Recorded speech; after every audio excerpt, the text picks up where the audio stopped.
durhaka sama ibumu, maka jangankan kau masuk surga, baunya surga diharamkan bagimu. Dengar ini cewek-cewek, sopan sama cowoknya, kurang ngajar sama mamaknya. Kalau mamaknya yang kasih tahu, apa sih mama tahu, itu kan dulu. Sekalinya cowoknya aja, iya deh bang, terserah abang aja deh, saya ikut, mana yang baik. Dongo. Tahu dongo? Beleng-beleng. Tahu beleng-beleng? Itulah makanya. Adik-adik sekalian, kalian mau sukses, muliakan orang tuamu. Tidak perlulah kau kursus kiri kanan. Muliakan orang tuamu, Allah yang angkat derajatmu. Itu janji Allah. Biar kau sekolah tinggi-tinggi, tapi kau tidak hargai bapakmu, kau hina orang tuamu, bisa jadi kau dapat kerja, tapi kerjaan yang kau dapat makin jauhkan kau dari agama. Bisa jadi perusahaanmu lancar, tapi perusahaanmu justru menyeret kau masuk gampang neraka. Ada orang tidak cerdas, tidak terlalu berkualitas dirinya, tapi dia muliakan orang tuanya, Allah angkat derajatnya. Maka adik-adik, muliakan orang tua, enak hidupmu. Itu tadi model anak sekolah. Kalau kita model yang sudah punya istri, bagaimana modelnya Ustadz durhakanya? Takut sama istrinya. Dapat rezeki, suaminya bilang, bu, sudah lama kasihan ini nomor antrinya bapak, mau haji tidak dapat. Ini ada kasihan duit, bagaimana kalau kita kasih umroh dulu ibu, bapak kita kasih umroh dulu di kampung. Apa langsung dia bilang istrinya, apa? Bapakmu terus. Apa? Mamamu terus. Langsung dia bilang suaminya, sudah Mipalek, terserah kau. Ada begitu di sini? Ada. Beleng-beleng. Apa kamu takut sama istrimu? Nawamu semua dia kau ambil semua. Jangan takut sama istri, Pak. Bapak tidak bakal bahagia dalam hidupmu kalau kau lebih takut sama istrimu untuk membahagiakan orang tuamu. Nah. Makanya hidupmu susah dalam rumah tangga. Kenapa? Istrimu kurang ngajar sama ibumu. Maka bilang sama istrimu, jangan coba-coba sakiti perasaan ibu saya. Kalau kau lukai perasaan ibu saya bawa kau ke pengadilan agama, saya ceraikan kau baik-baik. Lalu saya bilang sama mamanya, cek istriku di rumah, boleh kau marah-marah sama saya, boleh kau tutup pintu, yang penting tidak kau kunci. Boleh kau lempar kepalaku, yang penting tidak kena. Satu yang tidak boleh, jangan kau pernah hina orang tuaku. Begitu kau hina orang tuaku, wabillahi taufiq wal hidayah, keluar. Begitu deh. Ada di sini takut sama istri? Jangan, Pak. Itu yang membuat ibu juga kalau mau bahagia rumah tanggamu, muliakan mertuamu. Datang mertuamu dari kampung, dari Sulawesi Selatan, hormati. Jangan baru duduk mertua dia bilang, kapan ki pulang, mak? Bawa ini, kasihan itu orang tua kalau dari kampung naik dari Parepare, turun di pelabuhan barang, bawa ayam 3 ekor, lepas di terminal 1, nah kejar lagi tuh, bawa pisang, bawa beras, bawa semua dia bawa, kasihan. Padahal anaknya sudah ada kerjanya di papan, dia bawakan itu. Begitu cintanya orang tua kepada anak. Jadi wajar kalau ibu bapak kurang ajar, tidak akan mendapat berkah dalam hidup. Muliakan orang tua ya. Kalau ada yang tanya-tanya, kenapa hidupku susah selama ini? Tidak usah tanya jalan lain. Durhaka sama orang tua. Orang tuaku sudah meninggal, Ustaz. Cara berbuat baiknya. 1, doakan. Allahumma gfirli wali walidayya warhamhuma kama rabbayani. Saya heran lihat-lihat kita. Kalau tangannya ulama kita cium bagus. Bagus. Tapi pernahkah Bapak perlakukan tangannya ibu seperti itu? Pernahkah Bapak perlakukan tangannya orang tua? Saya orang lain, belum tentu saya doakan Bapak ikhlas. Doakan saya Ustadz, saya doakan tapi belum tentu saya ikhlas. Kenapa? Saya belum tahu Bapak. Tapi kalau orang tuamu yang doakan kamu, pasti ikhlas. Saya tadi kesini ibu saya telepon. Mak, telo doa nggak mau kak mak? Woi, walo doa aku nak. Saya tidak doakan diriku. Kau selalu kudoakan karena kau selalu jalan. Itu ibu. Kalau suami bu, jangan sampai ibu juga berdosa kepada orang tua gara-gara suami.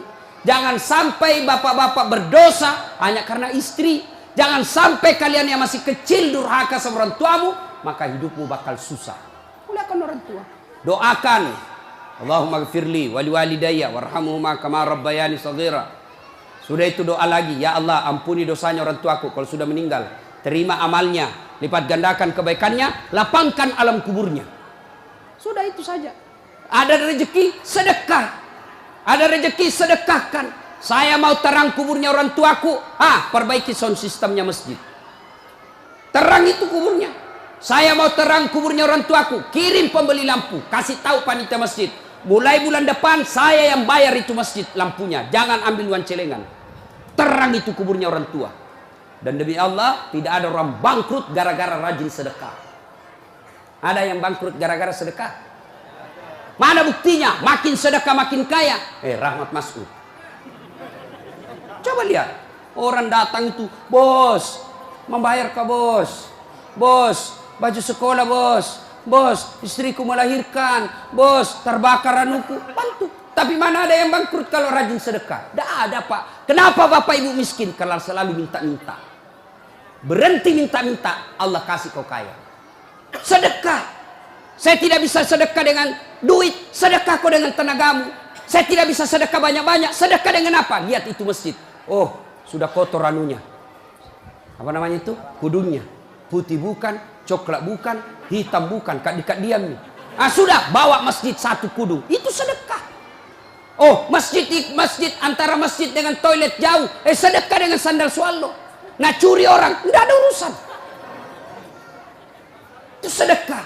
Kita lihat karpet, sudah jelek, sedekah dengan karpet. Insya Allah, banyak pahala. Hari Jumat, kita kirim air botol gelas ke sana. Air gelas ke sana. Orang minum, itu sedekah. Saya cuma bisa nasi bungkus 10, saya sumbang hari Jumat. Itu sedekah. Allah tidak lihat banyaknya. Yang penting ikhlas banyak daripada sedikit tidak ikhlas. Sedekah. Serius. Sudah sedikit tidak ikhlas lagi.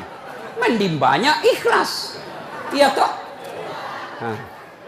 Panasnya di. Tidak bisa konsentrasi sejenak. Lewat-lewat ketawa itu Kak Bos. Nah, ibu bapak, salah satu sunnah yang dianjurkan Nabi sholat jamaah. Nabi kumpul-kumpul sama sahabat. Ya, tidak apa-apa, tidak apa-apa. Tidak usah kasih, tidak apa-apa Pak. Sedikit lagi, 5 menit lagi. Menunggu orang masjid takwa. Ya, Nabi, saudara-saudara sekalian, kalian yang tetangga dengan masjid wajib datang berjamaah. Bertanya sahabat, mana tetangga masjid ya Rasul? Kanan masjid 40 rumah. Depan masjid 40 rumah. Belakang masjid 40 rumah. Belakang masjid 40 rumah. Itu tetangga masjid. Bubar. Tiba-tiba datang tunanetra. Tahu tunanetra? Tidak melihat. Ya Rasulullah bagaimana saya? Oh kau ndain karena kau tidak melihat. Pulang ini. Boleh kau sholat di rumahmu karena kau tidak melihat. Pulang. Belum jauh dipanggil kembali Nabi. Ya fulan, tan. Sini kau dulu. Kenapa? Kau dengar azan di masjid. Saya dengar ya Rasul. Kalau begitu kau wajib datang berjamaah di masjid. Zaman Nabi, tunanetra wajib berjamaah karena dia dengar azan di masjid. Kalau ini hadis diterapkan Pak, penuh ini masjid jamaah. Kenapa? Kalau azan di menara sampai di ujung-ujung rumah dia dengar. Dan alhamdulillah masjid selalu ramai jamaahnya Pak. Terutama kalau subuh. Penuh sampai di luar. Tidak ada di dalam. Yang di dalam orang tua sudah pensiun. Kentara itu kalau subuh orang tua Pak. Bau minyak gosok baru kita masuk pintu. Minyak angin, minyak gosok, cap tawon. Tidak ada Bulgari. Orang tua semua di dalam masjid. Kenapa orang malas ke masjid? Satu, karena dia tidak lihat pahalanya. Coba kalau Pak Rahmat Mas'ud umumkan. Siapa yang datang sholat berjamaah subuh dapat beras 50 kilo, pembeli pulsa 200.000. Jam 5 sholat subuh, jam 10 malam sudah pesen masjid sampai di luar. Kenapa? Karena dia lihat pahalanya. Yang kedua, kenapa orang malas ke masjid? Karena dia tidak tahu pahalanya. Dengar bapak-bapak ini, terutama kita yang sudah muka-muka sakaratil maut ini, yang sudah tua ya. Rajin-rajin ke masjid Pak, berdoa mudah-mudahan Bapak lagi sujud ajal menjemput. Apa keutamaan berjamaah di masjid? Satu, kalau hujan basah baju atau kena debu melengket di badan, ke masjid, bajunya yang basah itu melindungi dia nanti di pada masa. Tahu mantel Pak, hujan, kalau hujan pakai payung.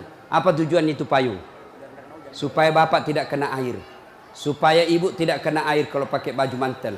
Begitulah fungsinya baju yang basah. Ketika Bapak ke masjid dan gerimis, basah baju itu Bapak yang melindungi Bapak agar tidak disentuh api neraka. Sudah. Coba jangan juga salah paham. Teman-teman sudah dengar begini, hujan keras dia buka payungnya, pergi di jalan, belen-belen namanya itu.